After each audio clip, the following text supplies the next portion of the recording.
At my 45th birthday party, my wife announced, "We're opening up our marriage. He's unable to satisfy me in bed and financially."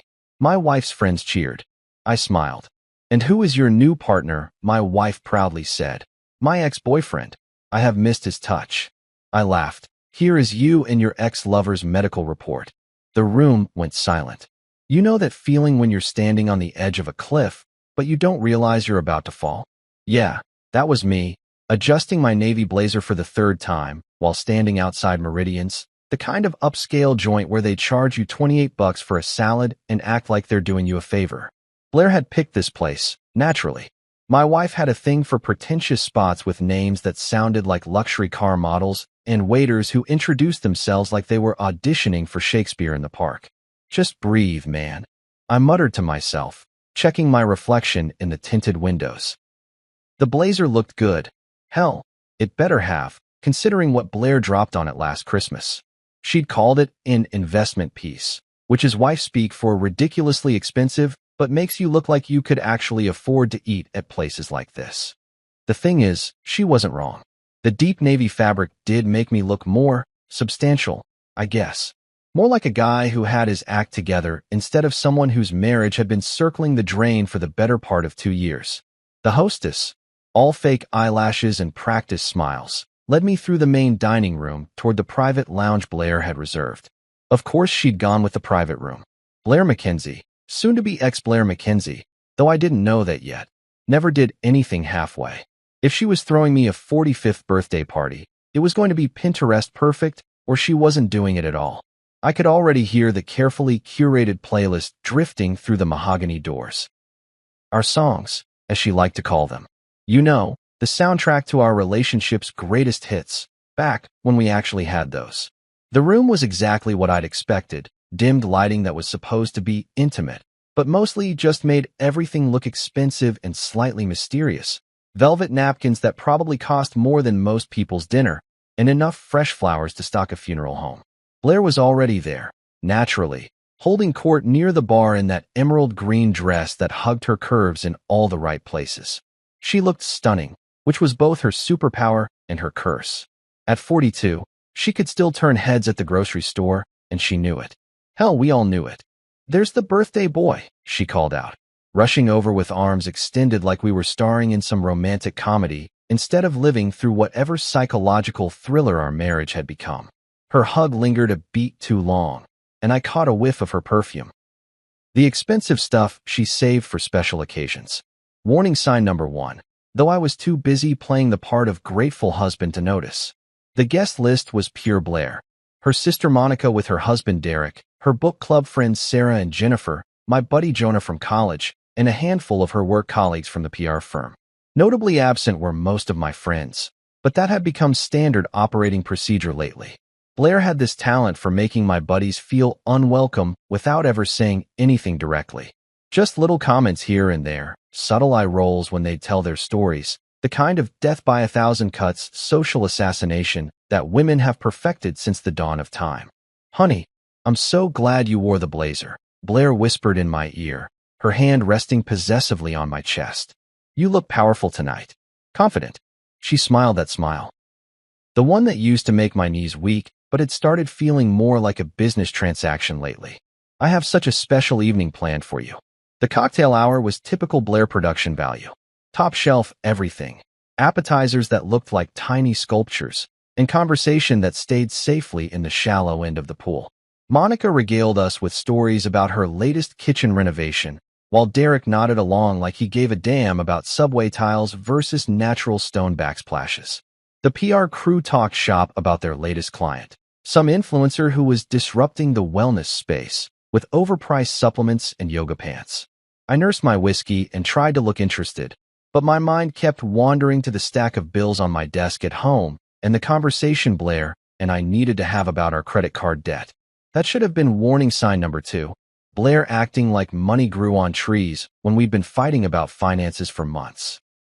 But there I was, playing along, accepting congratulations on making it to 45 like it was some kind of achievement instead of just basic survival. "Dinner is served," announced the server, and we filed into the adjoining dining room where Blair had outdone herself again. The table was set like something out of a magazine shoot, complete with enough silverware to perform minor surgery and wine glasses that probably cost more than my car payment. She'd even remembered to request the double chocolate cake from their pastry chef, my favorite, though I couldn't remember the last time she'd paid attention to what I actually liked versus what looked good on her Instagram stories. The conversation flowed like expensive wine, which made sense since that's exactly what we were drinking. Blair was in her element, orchestrating the evening like a conductor leading a symphony. She made sure everyone's glass stayed full, guided the conversation toward topics that made her shine, and touched my arm at all the right moments to remind everyone that this was our special night.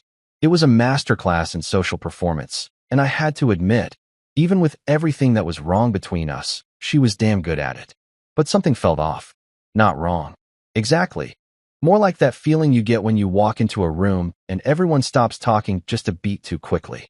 There was an energy in the air, an undercurrent of anticipation that had nothing to do with birthday cake and everything to do with something I couldn't quite put my finger on. Blair kept checking her phone, and there were these weird little glances between her and some of the other guests, like they were all in on some joke I hadn't heard yet. "Everything okay?" I asked during a lull in the conversation, but Blair just smiled and squeezed my hand. "Perfect," she said, and that smile got just a little bit sharper. "Just wait until dessert, honey. I have the most amazing surprise for you." Looking back now, I should have run right then and there. But hindsight's 2020, and I was still playing the role of devoted husband in Blair's carefully choreographed production. So I smiled back, finished my wine, and waited for the other shoe to drop. I just had no idea how hard it was going to hit. You ever have one of those moments where time seems to slow down, like you're watching a car accident happen in slow motion? That's exactly what it felt like when Blair stood up and reached for her wine glass. The dessert plates were being cleared away by servers who moved like ghosts in expensive uniforms, and I was sitting there feeling pleasantly buzzed from the wine, thinking maybe this whole evening was Blair's way of hitting the reset button on whatever the hell our marriage had become. Stupid me. She tapped her butter knife against her glass. Ting, ting, ting, like she was calling a board meeting to order. The sound cut through the ambient chatter and clinking silverware, and suddenly all eyes were on her. Blair McKenzie in her element, commanding attention like it was oxygen, and she was the only one who knew how to breathe it properly. She had this look on her face, this expression I'd seen 1,000 times before when she was about to drop some news that she thought was revolutionary, but usually just made my life more complicated. Everyone, she called out, her voice carrying that fake sweet tone she used when she was about to ask for something she knew I wouldn't want to give. "Before we bring out the birthday cake, I have a very special announcement to make." The way she said "very special" made my skin crawl, like she was announcing a promotion or a pregnancy instead of whatever fresh hell was about to rain down on my 45th birthday. I reached over and took her free hand, thinking maybe she was going to surprise me with news about that trip to Italy we'd been talking about for 3 years, but never had the money for. Or maybe she'd finally decided to quit that soul-sucking PR job and pursue the photography career she'd abandoned when we got married. Hell, at that point I would have been thrilled if she'd announced she was taking up competitive knitting, as long as it meant we were moving forward together instead of just existing in the same house, like roommates who occasionally argued about whose turn it was to take out the trash. Blair squeezed my hand back, but there was something weird about it. Too tight, too possessive, like she was holding on to me for support rather than affection. Her perfectly manicured nails dug into my palm just slightly, and I caught a glimpse of something in her eyes that I couldn't quite read. Excitement, maybe? Or was it anxiety? With Blair, those two emotions often looked identical from the outside. "As many of you know," she began, her voice carrying across the room like she was addressing the United Nations instead of 12 people in a private dining room. "Marriage is a journey. It's about growth, about evolving, about being brave enough to embrace change when the universe presents you with new opportunities." Oh great, I thought. She'd been reading those self-help books again, the ones written by life coaches who charged $300 an hour to tell people that their problems were actually growth opportunities, and that emotional pain was just the universe's way of expanding your consciousness. The room had gone completely quiet now. Even the servers had stopped moving. Monica was leaning forward with her phone already out, because God forbid any family moment go unrecorded for social media posterity. Sarah and Jennifer from the book club were exchanging glances like they were watching a particularly juicy episode of reality television. Jonah looked uncomfortable, shifting in his seat and avoiding eye contact with everyone. Smart man. After a lot of soul-searching and honest conversations, Blair continued, and I felt a cold dread starting to build in my stomach because honest conversations? We hadn't had an honest conversation in months. Most of our recent interactions consisted of her complaining about money, me apologizing for not making enough of it, and both of us pretending everything was fine when other people were around.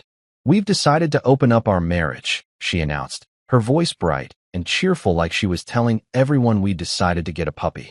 The words hung in the air for a moment, and I felt my brain trying to process what I'd just heard. Open up our marriage? What the hell did that even mean? I looked around the table, trying to gauge everyone else's reactions. A few of her work friends were actually smiling and nodding like this was perfectly normal dinner conversation. Others looked as confused as I felt. But Blair wasn't done. Oh no, she was just getting warmed up. You see, she continued, her grip on my hand tightening even more. He hasn't been able to satisfy me, in bed or financially. She gestured toward me with her wine glass like I was Exhibit A in some kind of marital failure museum. And I think it's time we were all honest about that. The room erupted in a mixture of nervous laughter and shocked silence. A few of her friends actually started clapping, like she'd just announced she was running for president instead of publicly humiliating her husband at his own birthday party. I felt heat rising in my cheeks, a combination of embarrassment and rage that made my vision blur around the edges. This was it. This was rock bottom. Having your wife announce to a room full of people that you're a disappointment in bed and a financial failure? On your birthday? At a party she'd planned and paid for with money we didn't have? I slowly let go of her hand, my own fingers trembling slightly with the effort it took not to stand up and walk out right then and there. But something kept me in my seat, maybe shock, maybe disbelief, maybe just the trained response of 20 years of marriage to someone who specialized in making scenes in public places. My heart was pounding so hard I could hear it in my ears, drowning out the murmur of conversations that had started up around the table. And who? I managed to ask, my voice surprisingly steady considering I felt like I was having an out-of-body experience. Is your new partner in this open marriage arrangement? Because if we were doing this, if we were really having this conversation in front of God and everybody, then I wanted all the cards on the table. Blair's smile got wider, and for a moment she looked almost predatory. She flipped her hair over her shoulder in that gesture I used to find sexy, but now just made me nauseous, and said with obvious pride, Nico, my ex-boyfriend from college. I've missed his touch for years. And that's when I knew I was going to destroy her. Nico. Of course it was fucking Nico. Because apparently the universe has a twisted sense of humor and decided that my 45th birthday party needed a special guest appearance from the ghost of my wife's sexual past. I should have seen this coming from a mile away. But hindsight's always 20/20 when you're busy playing the role of trusting husband while your marriage burns down around you like a meth lab explosion. I felt my jaw clench so tight I thought my molars might crack, but I kept my voice level. Years of dealing with Blair's dramatic tendencies had taught me that the calmest person in the room usually wins, and right now I needed to win more than I'd ever needed anything in my life. Nico, I repeated, letting his name hang in the air like a bad smell. Your ex-boyfriend. The same Nico who used to deal weed out of his dorm room and thought Axe body spray was a suitable replacement for actual hygiene. Blair had the audacity to look offended, like I was being unreasonable for bringing up her boyfriend's questionable personal grooming habits from 2 decades ago. That was college, she said, her voice getting that defensive edge it always got when someone pointed out the obvious flaws in her logic. People change. Evolve. He's very successful now. I looked around the room, taking in the faces of our guests. Monica was still recording everything on her phone because apparently my public humiliation was prime content for her Instagram stories. The book club ladies were whispering to each other behind their hands like we were performing dinner theater for their entertainment. Derek looked like he wanted to crawl under the table and disappear, which honestly made 2 of us. But it was Jonah's face that really got to me. He looked genuinely pissed off on my behalf, which reminded me that I still had at least one person in this room who gave a damn about my dignity. Successful at what, exactly? I asked, genuinely curious. Because the Nico I remembered from college was the kind of guy who thought entrepreneur was a fancy word for unemployed, and that wearing flip-flops to job interviews showed his authentic self. Before Blair could answer, I spotted him. There he was, leaning against the bar in the corner like he owned the place, holding a glass of what looked like top-shelf scotch, and wearing a smirk that made me want to rearrange his face with a chair. Nico Castellanos, looking exactly like what would happen if someone took the worst aspects of a used car salesman and a wannabe Instagram influencer and mashed them together into one supremely punchable human being. He'd filled out since college, not in a good way, more like what happens when you hit 40 and your metabolism finally gives up the ghost. His hairline had retreated faster than the French army, but he was trying to compensate with one of those carefully sculpted beards that screamed midlife crisis, louder than a red Corvette. He was wearing what looked like an expensive suit, probably designer, the kind of outfit that was supposed to say, "I've made it," but actually just screamed, "I'm trying way too hard to prove I'm not the same loser I was in college." But it was the cologne that really sealed the deal. Even from across the room, I could smell it, the same cheap, overwhelming scent he'd bathed in 25 years ago. Some things never change, apparently. It was like he'd bought stock in whatever company made that chemical assault on the olfactory system and decided to be his own best customer for life. "Nico," Blair called out, waving him over like she was summoning a well-trained dog. "Come meet everyone properly." Because apparently having your wife's side piece lurking in the corner of your birthday party wasn't awkward enough. Now we needed formal introductions. He sauntered over with the kind of confidence that only comes from being completely oblivious to how much everyone in the room despises you.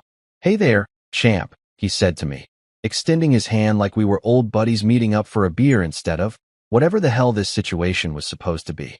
His handshake was exactly what I'd expected, too firm, held too long, the kind of power play bullshit that insecure men pull when they're trying to establish dominance. "Nico," I said, not letting go of his hand. "Still using the same cologne from college, I see. Brings back memories. Like that time you got kicked out of the dorms for hotboxing the fire exit stairwell." His smile faltered just slightly, but he recovered quickly. "That's ancient history, man. Water under the bridge. I'm in real estate now. Commercial properties. Very lucrative." Of course he was in real estate.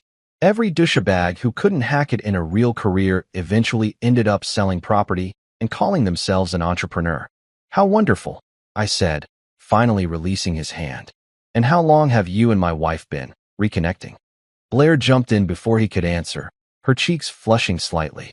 "We ran into each other at that coffee shop on 5th Street about 6 months ago. It was just such a coincidence, and we started talking, and one thing led to another. 6 months. 6 fucking months they'd been carrying on behind my back, while I was working my ass off trying to keep our finances from completely imploding. 6 months of late nights at the office, mysterious phone calls she had to take in the other room, and sudden interest in new lingerie that I never got to see her wear. I reached into my jacket pocket, feeling the envelope I'd been carrying around for 2 weeks like a loaded gun.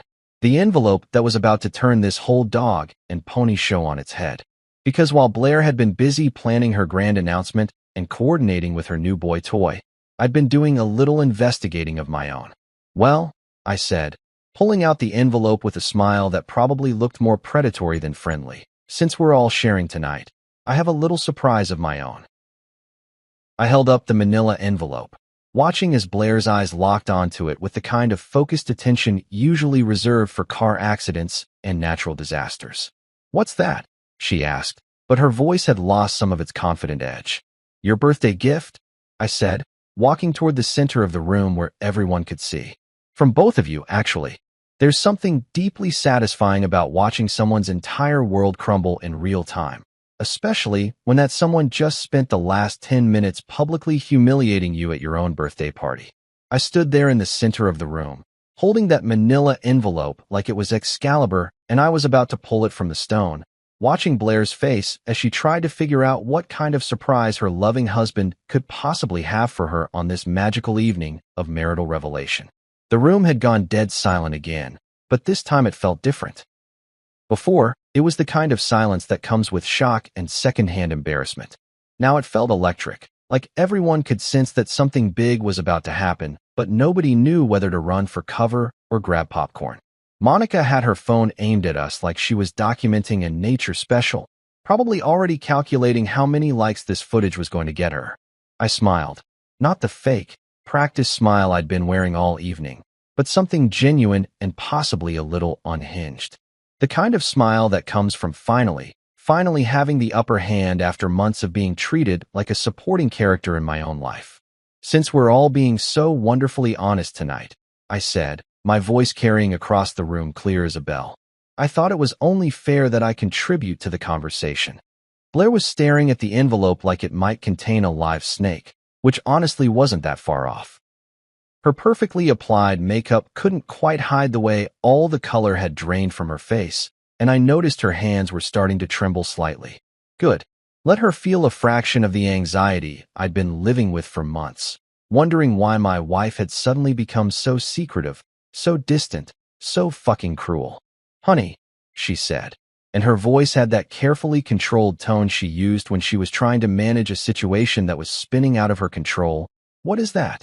This, I said, walking slowly toward her like I was savoring every step, is your birthday gift to me. From both of you, actually.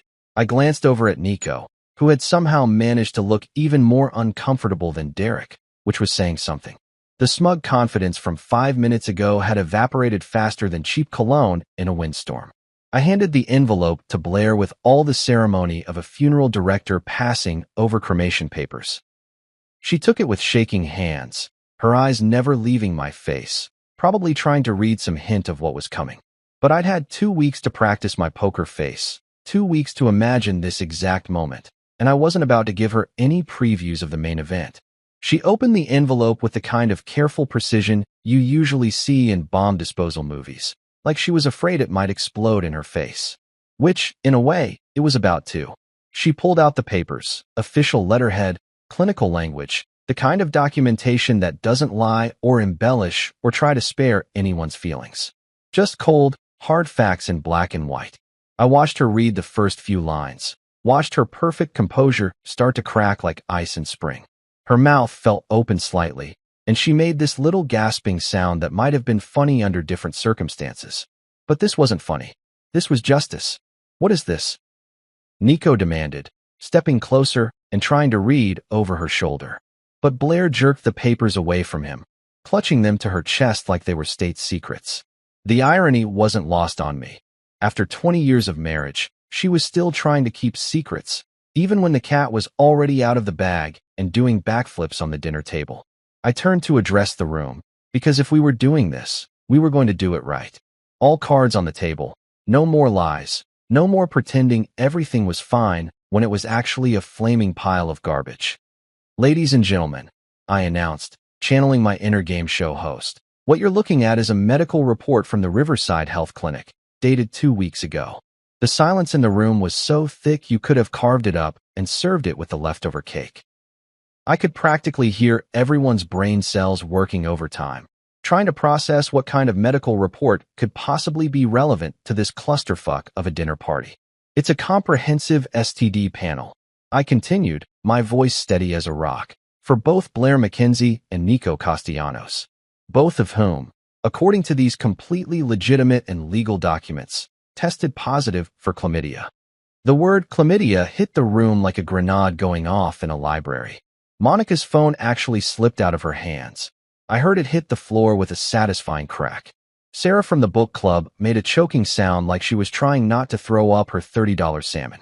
Jennifer just stared at me with her mouth hanging open like she was trying to catch flies. But the best reaction, hands down, was from Derek. Poor bastard looked like he'd been struck by lightning, probably doing rapid mental calculations about whether he needed to get tested too, since his wife had been hanging around with these walking petri dishes for the past 6 months. That's impossible, Blair whispered, but her voice cracked on the word impossible, and we all knew she was lying. She was staring at the papers like they might suddenly change into something less damning, like a birthday card or a restaurant receipt. Oh, it's very possible, I said, my voice getting stronger with every word. In fact, it's documented medical fact. See, the funny thing about STDs is that they don't lie. They don't make excuses. They don't gaslight you or try to make you feel crazy for asking questions. They just are. Nico had gone completely pale, which was quite an achievement considering his year-round spray tan. He opened his mouth like he was going to say something, then apparently thought better of it and closed it again. Smart move. Anything he said at this point was only going to make things worse. You two have been so careful about keeping your little affairs secret. I continued, really warming up now, but apparently not so careful about protection. Which, honestly, kind of tracks with everything I remember about both of you. Blair was crying now, tears streaming down her face and ruining her perfectly applied makeup. But I wasn't done. Not even close. You know what the beautiful thing about truth is? It doesn't need makeup or fancy lighting or a carefully curated Instagram filter to look good. Truth just stands there, naked and unashamed, daring anyone to argue with it. And right now, I was holding about 3 pages worth of medical-grade truth that was making my wife's mascara run faster than a NASCAR driver on Red Bull. But I wasn't done. Hell no, I was just getting warmed up. Blair might have thought she was the star of this little dinner theater production, but she'd forgotten one crucial detail. I'd been married to her for 20 years. I knew all her moves, all her tricks, all the little ways she tried to manipulate situations to her advantage. And tonight, I was going to use every single thing I'd learned against her. I turned to face our captive audience, who were all sitting there like they'd stumbled into the world's most uncomfortable reality TV show. Now, I know what you're all thinking, I said, channeling the confidence of a prosecutor delivering a closing argument. How did I get these medical records? Isn't that, private information? I paused for dramatic effect, watching as a few people actually nodded. Well, funny story about that. Blair wiped her eyes with the back of her hand, smearing her perfectly applied eyeliner across her cheek like war paint. Stop, she whispered, but her voice had no power left in it. She sounded like a deflated balloon, all the hot air finally escaping. See, about 3 months ago, I continued, ignoring her completely. Blair came home all excited about this new wellness clinic that offered comprehensive health screenings for couples. She said it was part of her new commitment to holistic health and transparency in our relationship. I made air quotes with my fingers, and I swear I heard someone in the audience actually snort with laughter. She insisted we both get tested for everything: blood work, cholesterol, the works, including, of course, sexually transmitted infections. The pieces were starting to fall into place for our audience. I could see the understanding dawning on faces around the room, like sunrise breaking over a particularly ugly landscape. Monica had stopped recording and was just staring at her sister with a mixture of horror and fascination. Now, being the trusting husband that I am, I said, really laying the sarcasm on thick now. I signed all the paperwork she put in front of me, including, and this is the important part, a medical information sharing agreement that allowed either spouse to access the other's test results. For transparency and mutual health accountability. More air quotes, because at this point, why the hell not? Nico had started backing toward the bar like he was planning to make a run for it, but there was nowhere to go. The room only had one exit, and he'd have to get past me to reach it. Plus, I wasn't done with him yet. Not by a long shot. So imagine my surprise. I continued, my voice getting louder and more confident with every word, when I got a call from the clinic 2 weeks ago saying that Blair had come in for additional testing. With a companion. A male companion who, according to their records, was not her husband. I looked directly at Nico, who had gone so pale I was genuinely worried he might pass out and ruin the carpet. Care to guess who that companion was? This is insane, Blair finally managed to say, her voice shaky and desperate. You can't just, this is private, you had no right. Actually, I interrupted, pulling out my phone and waving it like a magic wand. I had every right.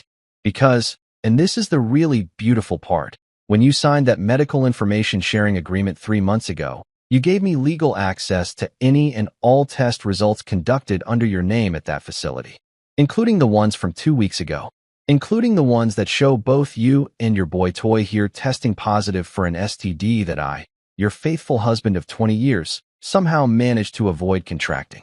The math was simple enough that even the book club ladies could follow it. If Blair had chlamydia, and Nico had chlamydia, but I didn't have chlamydia, then basic logic dictated that they'd been swapping more than conversation at that coffee shop on 5th Street. 6 months, I said, turning back to the group. That's how long this has been going on. 6 months of working late and girls' nights out and mysterious phone calls she had to take in the other room. 6 months of me wondering why my wife suddenly seemed like a stranger, why she was so angry all the time, why nothing I did was ever good enough anymore. Jonah was shaking his head, looking like he wanted to punch something. Derek had his head in his hands, probably calculating whether he needed to have an awkward conversation with his own wife about getting tested. The servers had completely disappeared, probably hiding in the kitchen until this nightmare was over. And the really beautiful irony, I said, my voice reaching a crescendo now, is that while you two were busy playing house and apparently forgetting how condoms work, I was busting my ass trying to save our marriage. Going to therapy, reading self-help books, trying to figure out what I'd done wrong, why my wife suddenly hated me so much. Blair was full-on sobbing now, but I felt about as much sympathy for her as I would for a rattlesnake with a headache. She'd made her choices. She decided to blow up our marriage in the most public, humiliating way possible. And now she was dealing with the consequences. So if we're going to open up our marriage, I said, using her own words against her like a verbal boomerang, then let's make sure everyone has all the facts. Starting with a round of antibiotics for the happy couple, and maybe some basic education about safe sex practices. Because apparently, some people need a refresher course. Nico finally found his voice, but it came out as more of a croak. This is what, Nico? I asked, turning to face him directly. Embarrassing? Awkward? A complete clusterfuck of epic proportions? I smiled, and it wasn't a nice smile. Yeah, welcome to my world. There's a moment in every nuclear explosion, that split second after detonation, but before the mushroom cloud forms, where everything is just silence and light. That's exactly where we were right now. The bomb had gone off, the fallout was spreading, and everyone in the room was trying to process what the hell had just happened. Blair was crying so hard, she looked like a raccoon having an emotional breakdown. Nico was standing there like a deer in headlights if deer could look simultaneously guilty and constipated. And me? I felt strangely calm, like I'd been holding my breath underwater for 6 months and finally broke the surface.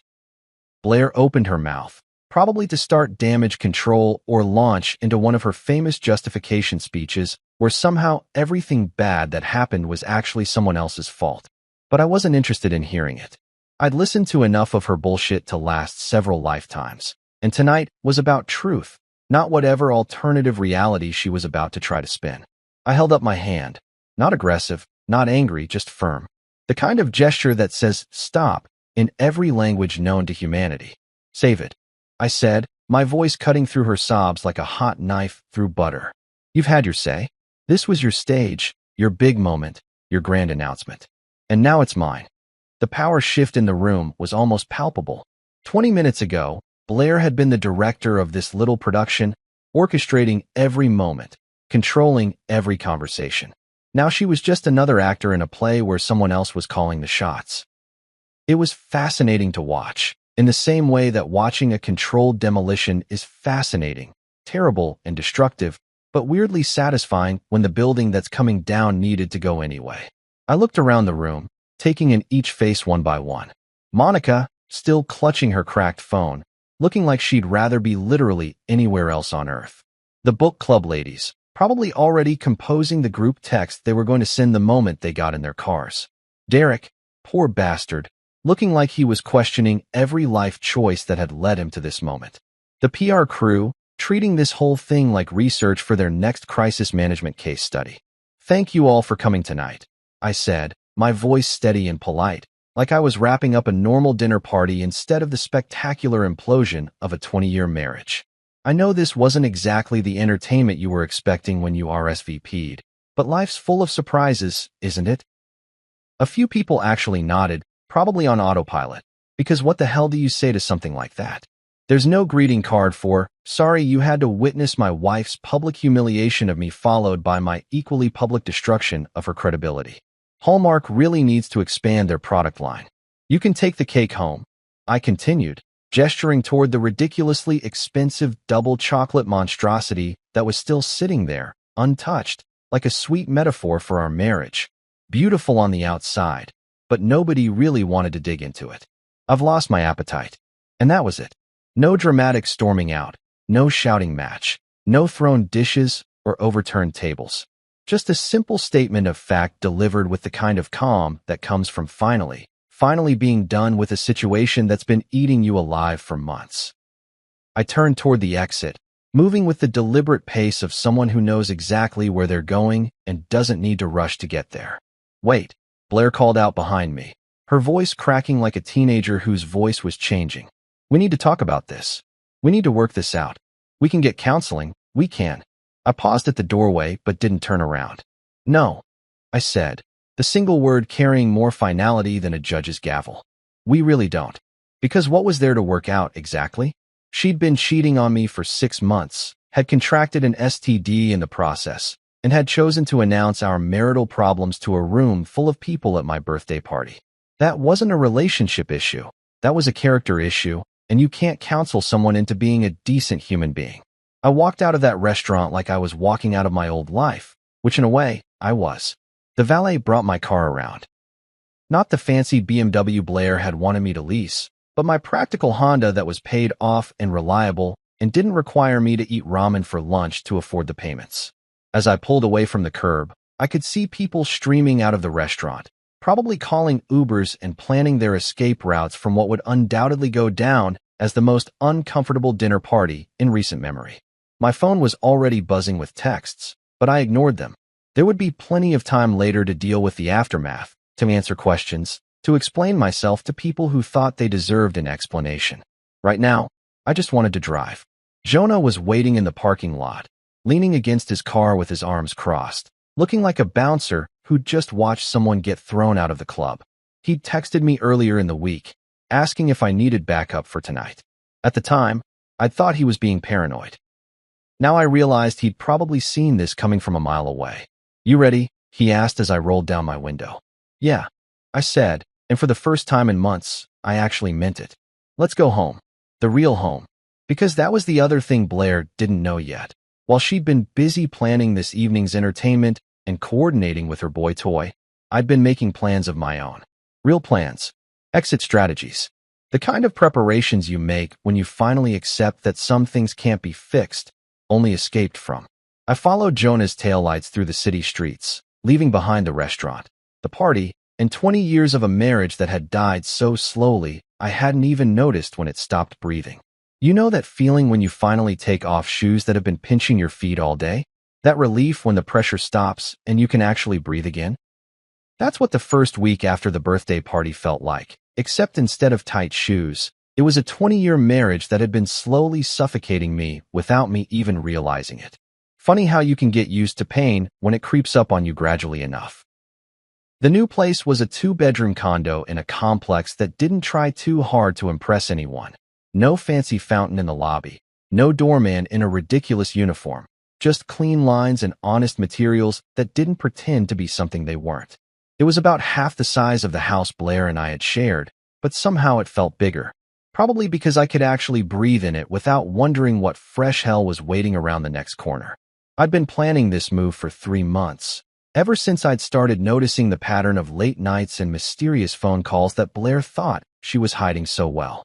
While she was busy coordinating her affair and planning my public humiliation, I'd been quietly meeting with divorce lawyers, financial advisors, and real estate agents. Turns out, when you're married to someone who thinks planning means picking out color-coordinated napkins, actually preparing for the future gives you a pretty significant advantage. The best part? The house we'd shared was in my name. Just mine. A little detail from our early marriage when Blair's credit was garbage from her post-college shopping sprees, and I was the only one who could qualify for the mortgage. She'd never bothered to get her name added to the deed, probably because paperwork bored her and she assumed we'd be together forever. Funny how assumptions can bite you in the ass. I sold that house 3 days after the birthday party. Not out of spite. Okay, maybe a little out of spite, but mostly because it was time to cash out and move on. The housing market was hot, and I got enough to pay off the mortgage, cover the divorce lawyer fees, and still have a decent chunk left over for my new start. Blair could keep her designer furniture and her walk-in closet full of clothes that cost more than most people's car payments. I'd take the freedom. My phone had been blowing up nonstop since that night. Blair, of course, cycling through the greatest hits of manipulation. Anger, tears, bargaining, threats, and back to tears again. She'd left 17 voicemails in the first 2 days, ranging from furious rants about my cruel betrayal of her privacy to sobbing apologies about how she'd made a mistake and we could work through this together. Delete, delete, delete. I'd heard all her songs before, and I wasn't buying tickets to this comeback tour.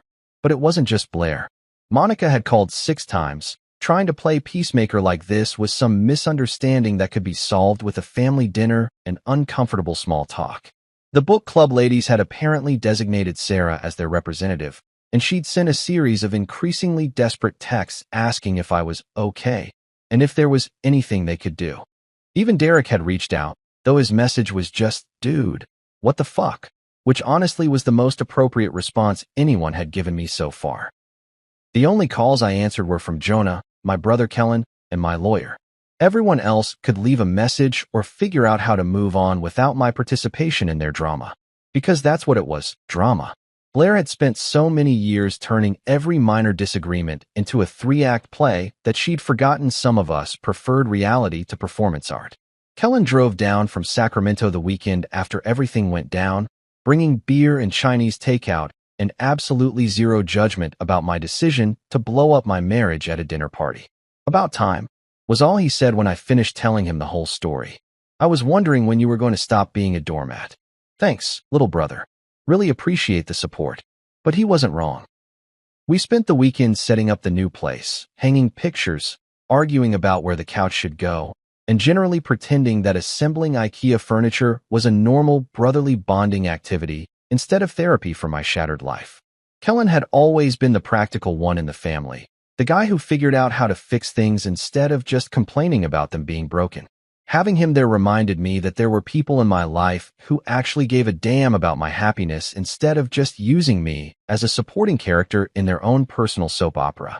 The quiet was the strangest part. After 20 years of living with Blair, her constant chatter, her need to fill every silence with commentary about the neighbors or her coworkers or whatever drama was currently consuming her attention, the silence in my new place felt almost foreign. But it was good silence. Peaceful silence.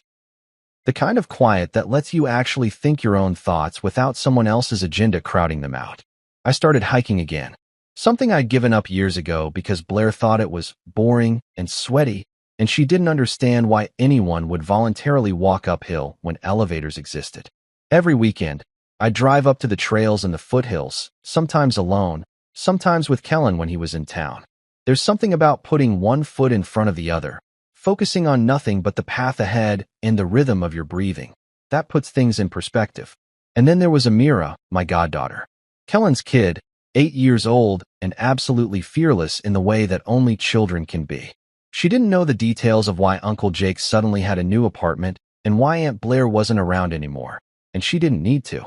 She just knew that weekend hikes were back on the schedule, and that was enough for her. "Why do you look happier now?" she asked one Saturday as we were sitting on a rock outcrop, sharing a granola bar and watching hawks circle overhead. Kids have this way of cutting straight through bullshit to get to the truth. "Because I remember who I am again," I told her, and realized as I said it that it was completely true. Nothing travels faster than gossip in a mid-sized city, especially when that gossip involves STDs, public humiliation, and a birthday party that went viral for all the wrong reasons. Within 48 hours of my little dinner theater performance, half the town knew that Blair McKenzie had announced her open marriage at her husband's birthday party, and the other half knew about the chlamydia plot twist. Social media is a beautiful thing when it's working in your favor and an absolute nightmare when it's not. Guess which side Blair landed on? Monica, bless her social media-addicted heart, had posted the whole thing to her Instagram stories before her brain caught up with her fingers. She deleted it within minutes, but the internet is forever, and screenshots live longer than cockroaches. By Wednesday, Blair's grand announcement had been shared, reshared, and memed into oblivion. Someone had even set it to music, Apparently, my wife's declaration that I couldn't satisfy her financially or sexually made for excellent TikTok content when paired with the right comedy soundtrack. The fallout was swift and merciless. Blair's carefully curated public image, the successful PR executive, the devoted wife, the woman who had her shit together, crumbled faster than a house of cards in a tornado. Her professional reputation, built on managing other people's scandals, couldn't survive her own public meltdown. Irony really is a bitch with a sense of humor. The Riverside Children's Foundation, where Blair had served on the board for 3 years and loved to brag about her philanthropic leadership, held an emergency meeting. They didn't even have the courtesy to fire her to her face, just a polite email thanking her for her service and suggesting that her personal circumstances made it best for everyone if she stepped down. Translation: they didn't want a walking STD scandal representing their family-friendly charity. Can't say I blame them. Her glam squad friends, the ones who'd been clapping and recording during her announcement like they were at a live taping of The View, suddenly became very busy with other commitments. Lunch dates got canceled, group text messages went unanswered, and invitations to wine nights mysteriously stopped arriving. Amazing how quickly people distance themselves when the drama gets too real and too messy for their carefully filtered social media lives. Nico, meanwhile, had pulled his signature move from college, the old disappearing act. Apparently, when faced with public humiliation and a sexually transmitted infection, his solution was to ghost harder than a Victorian mansion. His real estate office claimed he was taking some personal time, which was corporate speak for hiding until this whole thing blows over and people forget about his diseased dick. Some things never change. While Blair's world was imploding in spectacular fashion, I was discovering the unexpected advantages of being the wronged party in a very public divorce. Turns out, when your wife announces to a room full of people that you can't satisfy her, and then you prove she's been cheating with medical documentation, people tend to take your side. Who knew? My phone was ringing off the hook, but these weren't the desperate, manipulative calls from Blair anymore. These were job offers. Apparently, the way I'd handled myself at the birthday party, calm, prepared, devastating but not cruel, had impressed some people in the business community. Word gets around in professional circles, especially when it involves someone maintaining their composure under extreme circumstances. A small financial consulting firm called Meridian Analytics reached out first. They'd heard about my situation through their HR director, who'd been at the party as someone's plus one and witnessed the whole shitshow firsthand. They needed someone with my background to help them expand their client base, and they liked the fact that I'd shown grace under pressure. It wasn't the biggest company or the highest salary, but it was honest work with good people who appreciated competence over drama. The work was different from what I'd been doing at my old job, more hands-on consulting with small businesses, helping them navigate financial challenges and plan for growth. It reminded me why I'd gotten into finance in the first place, back before I'd gotten caught up in the corporate ladder climbing and keeping up with Blair's expectations game. There's something satisfying about helping a family restaurant figure out their cash flow or showing a startup how to structure their funding that makes you remember why you chose your career in the first place. My new colleagues were refreshingly normal. No office politics, no backstabbing, no one trying to one-up each other with stories about their weekend activities or their expensive purchases. Just people doing good work and going home to their families without creating unnecessary drama. Revolutionary concept, apparently. One evening, about 6 weeks after the birthday party, I was working late when my phone buzzed with a text from an unknown number. For a second, I thought it might be Blair trying a new approach, but it was actually from Sarah from the book club. "Can we talk?" The message read. Blair asked me to reach out. I stared at the phone for a long moment, then typed back, "No." Simple, clear, final. I'd said everything I needed to say at the birthday party, and I wasn't interested in round 2 of Blair's greatest hits. There was nothing left to discuss, nothing to negotiate, nothing to work out. She'd made her choices, I'd made mine, and now we were both living with the consequences. The divorce papers had been filed, the assets were being divided according to the prenup Blair had insisted on when we got married. Another irony. She'd wanted to protect her assets from me, never imagining she'd be the one losing everything, and my lawyer was handling all the legal details. Clean, efficient, final. I deleted the text without responding further and went back to work. Outside my office window, The city lights twinkled like stars, and for the first time in months, the future looked bright. Different than I'd planned, sure, but bright nonetheless. Some stories don't need epilogues. Sometimes the best response is silence and the sound of your own life moving forward without looking back. Here's the thing about rock bottom that nobody tells you. It's actually a pretty solid foundation to build on. Not that I was trying to be inspirational or anything, but when you've had your entire life blown up in public and somehow managed to land on your feet, you start to realize that maybe you're tougher than you thought. Or maybe you were just so beaten down before that anything feels like an improvement. Either way, I wasn't complaining. 3 months post-birthday party apocalypse, and I was finally starting to understand what people meant when they talked about finding yourself. I'd always thought that was some new age bullshit that people said when they wanted to justify buying expensive yoga mats and going on spiritual retreats to Bali. Turns out, sometimes finding yourself just means remembering who you were before someone else convinced you that wasn't good enough. The therapy thing had been Kellen's idea, which surprised the hell out of me because my brother's usual approach to emotional problems involved beer and pretending they didn't exist until they went away. But he'd cornered me one Saturday after our hike with Amira, while she was busy trying to teach a chipmunk to take peanuts from her hand. "You know you're not actually okay, right?" he'd said, in that direct way that only family members can get away with. "I mean, you're doing better, sure, but you're walking around like someone who's been in a car accident and is just happy to be alive. That's not the same thing as being healthy." Dr. Patricia Hernandez was nothing like what I'd expected from a therapist. No couch, no notebook, no asking me how my childhood made me feel about doorknobs or whatever. Just a straight-talking woman in her 50s who'd apparently seen enough human wreckage to cut through bullshit like a chainsaw through balsa wood.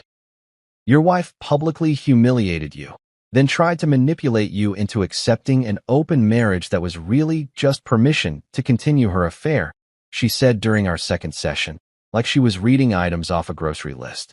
"And your response was to systematically destroy her credibility with medical evidence you'd legally obtained. How does that make you feel?" "Satisfied," I answered honestly. "Good," she said, making a note. "Because anyone who tells you that revenge can't be therapeutic has obviously never been married to a narcissist." Dr. Hernandez specialized in what she called recovery from emotional abuse, which was a phrase I'd never applied to my marriage, but was starting to make uncomfortable sense. She had me read articles and books about gaslighting, manipulation tactics, and something called narcissistic supply that described Blair's behavior so accurately it was like reading my own diary. "Emotional abusers don't usually start with the big stuff," she explained. "They chip away at your confidence gradually, making you question your own perceptions, your own worth, your own reality. By the time you realize what's happening, you've been so conditioned to doubt yourself that you don't trust your own judgment anymore." That hit way too close to home. I'd spent years wondering if I was overreacting to Blair's constant criticism, her way of making me feel like I was never quite enough, not successful enough, not attentive enough, not interesting enough. She'd had this talent for making her complaints sound reasonable, even loving.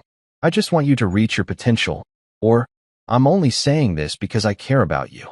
The support group was Dr. Hernandez's other suggestion, and honestly, I'd rather have stuck needles in my eyes than sit in a circle with a bunch of strangers and share my feelings like we were at emotional summer camp. But she'd worn me down with logic. Apparently, talking to other people who'd been through similar experiences would help me realize that my situation wasn't unique or particularly shameful. The Riverside Men's Recovery Group met every Thursday night in the basement of a community center that smelled like burnt coffee and industrial carpet cleaner. 12 guys of various ages, all of whom had horror stories that made my birthday party disaster look like a minor disagreement. There was Marcus, whose ex-wife had convinced him he was bipolar and needed medication, then used his mental health issues to get full custody of their kids. David, whose partner had systematically isolated him from friends and family over 5 years before cleaning out their joint accounts and disappearing. Tom, who'd been married to a woman who threw dishes at his head but convinced everyone else that he was the abusive one. "The hardest part," said Frank, a guy in his 60s who'd been coming to the group for 2 years, "is accepting that someone you loved was capable of treating you that way. We keep making excuses for them because the alternative, that they knew exactly what they were doing and just didn't care, is too painful to accept. Frank had been married for 35 years to a woman who'd convinced him he was worthless, stupid, and lucky that anyone would put up with him. When she finally left him for her personal trainer, he'd actually felt grateful, until he started therapy and realized that a normal person doesn't feel grateful when their spouse abandons them. I spent 3 decades walking on eggshells, he told us. 3 decades apologizing for things that weren't my fault, trying to be perfect enough to avoid her criticism, believing that if I just tried harder, she'd finally be happy with me. Took me 2 years of therapy to understand that she was never going to be happy with me, because my unhappiness was the point. These Thursday night sessions became my anchor, my reality check, my reminder that I wasn't crazy for feeling angry or hurt or confused, that it was normal to grieve the end of a relationship even when that relationship was toxic, that healing wasn't linear, and some days you'd feel strong, and some days you'd feel like you'd been hit by a truck, and both were okay. Slowly, I started remembering things about myself that I'd forgotten. That I actually enjoyed cooking, something Blair had convinced me I was terrible at by criticizing every meal I'd ever made. That I was funny, in a dry, sarcastic way that my coworkers at Meridian Analytics seemed to appreciate. That I was good at my job, not because someone else told me so, but because I could see the results of my work and my clients' success. I started sleeping through the night without waking up anxious about what mood Blair would be in the next morning. Started making plans for weekends that didn't involve checking with someone else first. Started saying no to things I didn't want to do without feeling guilty about disappointing anyone. For the first time in years, I looked in the mirror and saw someone I actually respected. Not perfect, not without flaws, but fundamentally decent. Someone who deserved better than what he'd been accepting. Someone who was finally enough. 6 months. That's how long it took for my life to go from a carefully orchestrated nightmare to something that actually resembled peace. 6 months since the birthday party heard round the city, and I was sitting in my kitchen on what would have been our 21st wedding anniversary, drinking coffee that I'd actually enjoyed making instead of coffee that someone else had criticized me for brewing wrong. The manila envelope sitting on my counter looked innocent enough, just another piece of mail mixed in with utility bills and grocery store circulars. But I recognized the law firm's letterhead, and I knew this was the final piece of paperwork that would officially close the book on the Blair McKenzie chapter of my life. Her lawyer's settlement offer, delivered with the kind of legal precision that screamed, "Please make this go away quietly." I opened it while my coffee was still hot, because there's something to be said for dealing with life's business while you're properly caffeinated. The terms were exactly what my lawyer had predicted. Blair would walk away with her personal belongings, her car, and a small settlement from our joint accounts. In exchange, she wouldn't contest the divorce, wouldn't pursue alimony, and most importantly, wouldn't press any charges for what her legal team was calling unauthorized access to private medical information. The irony wasn't lost on me. She wanted to buy my silence about the very information she'd forced me to have legal access to when she'd insisted on those comprehensive health screenings 6 months ago. Classic Blair, creating the trap she'd eventually fall into, then trying to pay her way out of the consequences. I signed the papers without hesitation. Not because I was afraid of her threats or tired of fighting, but because I was genuinely done. Finished. Ready to close this chapter and move on to whatever came next. The money didn't matter. I'd already reclaimed everything that was actually valuable. My self-respect, my peace of mind, my ability to sleep through the night without wondering what fresh hell tomorrow would bring. My phone rang as I was sealing the envelope to send back to the lawyers. Kellen's name on the caller ID, probably checking in like he'd been doing every few days since the birthday party explosion. My brother had appointed himself my unofficial wellness monitor, which was hilarious considering he'd spent most of his 20s living on beer and gas station burritos. "How's the anniversary going?" he asked, because Kellen had exactly zero filter when it came to uncomfortable topics. "Peaceful," I said, and meant it. "Just signed the final settlement papers. It's officially over." "Good. You free for dinner tonight?" Amira's been asking when Uncle Jake is coming over again, and Sarah's making her famous lasagna. Sarah was Kellen's wife, a kindergarten teacher who somehow managed to be genuinely nice without being fake about it. Their marriage was one of those rare partnerships that actually looked like what the wedding vows described. Two people who genuinely liked each other and chose to build something together instead of using each other as emotional punching bags. Actually, I said, looking around my quiet kitchen and realizing something. I'm hosting dinner tonight. Just a small group. You guys should come. It was a spontaneous decision, but it felt right. I'd been so focused on rebuilding my individual life that I'd forgotten about rebuilding my social life, creating new traditions, new memories that weren't tainted by Blair's particular brand of chaos. Time to start practicing what normal looked like. The guest list was carefully curated. Not because I was trying to impress anyone, but because I only wanted people who actually gave a damn about my happiness. Kellen, Sarah, and Amira, obviously. Jonah and his girlfriend Lisa, who'd been nothing but supportive through the whole ordeal. Marcus from the therapy group, who'd become a genuine friend over the past few months. Dr. Hernandez had been invited but couldn't make it.